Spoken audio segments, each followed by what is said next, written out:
Okay, let's dive in. Today we're looking at a specific source. It's a review, actually, of the film Dungeons & Dragons, Honor Among Thieves. Right. And our goal here is to really unpack this one particular take on the movie. Yeah, understand the context that sets up, how the film landed according to this reviewer and what we can learn from their perspective. Exactly. We're digging into how this film got made, what people thought was coming, and, well, how this critic reacted, especially given the whole history of D&D on screen. It's sort of a classic case study in expectations versus the final product seen through one lens. Mm-hmm. So let's set that stage, the journey of D&D adaptations. Well, it hasn't exactly been smooth sailing, has it? No, not at all. And this review, interestingly, kicks off with the reviewer's personal connection. They mention being nostalgic for the old 80s cartoons. Oh, the cartoon, not the RPG itself. Nope, the cartoon.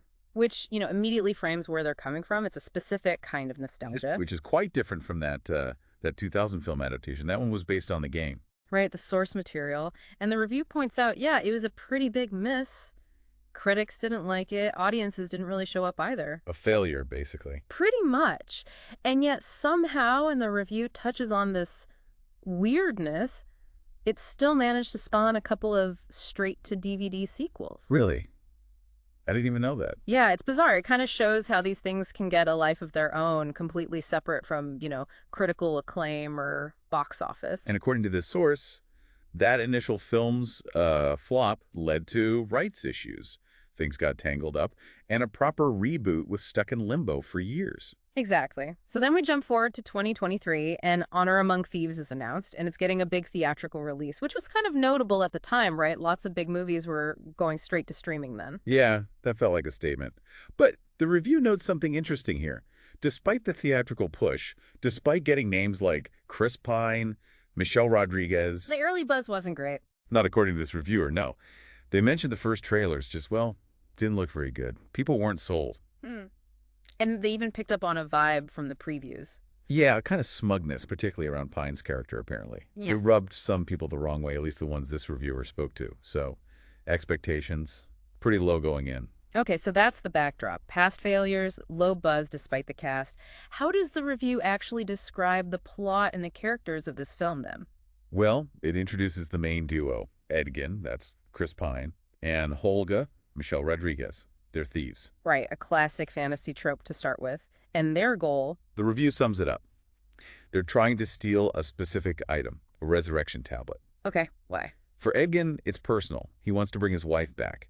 The review notes he blames himself for her death. Ah, okay. So there's that personal motivation driving the quest. Exactly.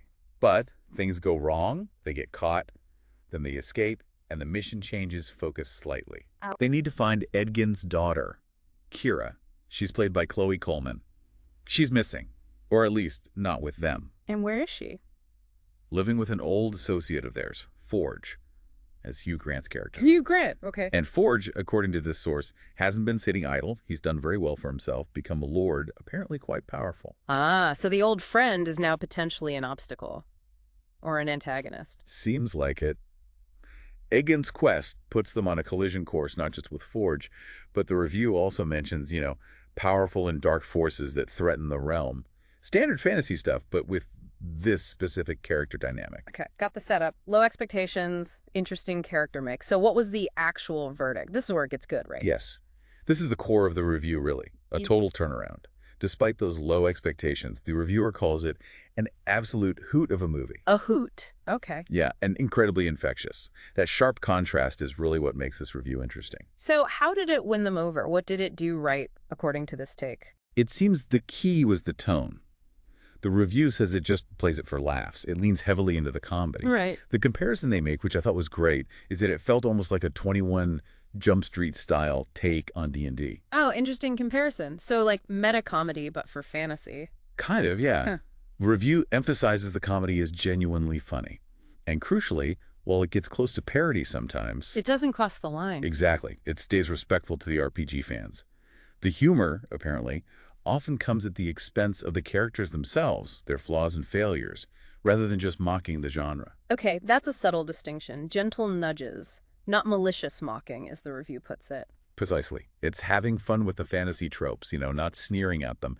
And that seemed crucial for this reviewer. So it deliberately avoided being, say, the next Lord of the Rings. It wasn't aiming for that kind of epic seriousness. Not at all. The review makes that clear. It doesn't try to reinvent fantasy or sit alongside those huge, po-faced sagas. Which the review calls less po-faced, right? It offered something lighter, more digestible. Yes.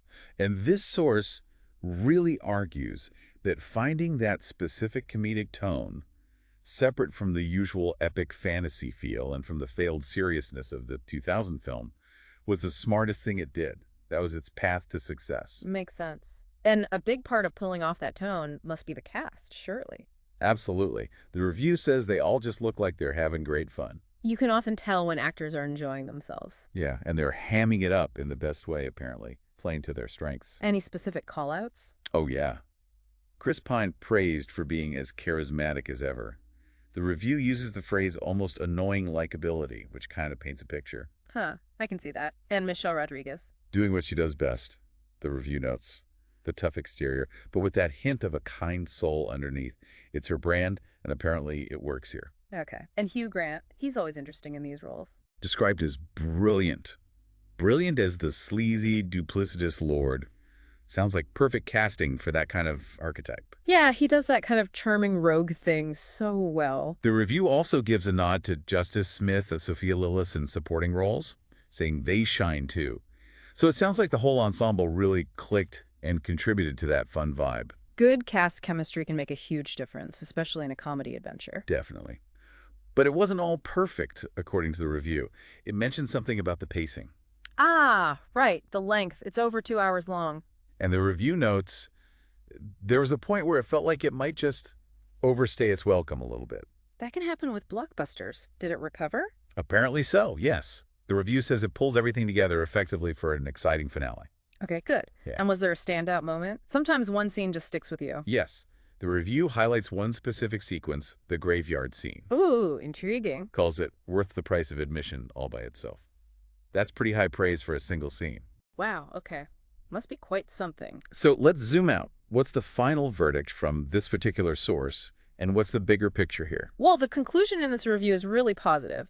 It calls the film a dark horse in these dark times. A dark horse, I like that. Yeah, suggesting it succeeded against the odds, providing just sheer entertainment. It defied the history, defied the low initial buzz. And it did that, fundamentally, by finding its own voice.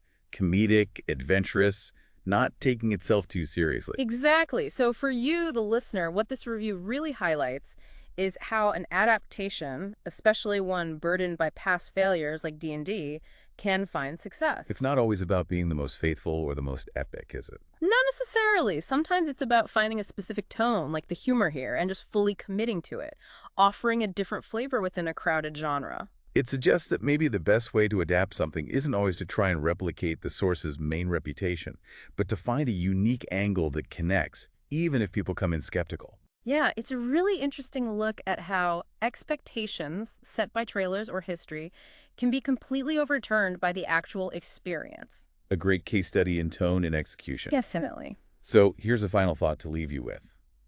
This review really underscores how much things like trailers, franchise baggage, and that initial buzz shape our expectations.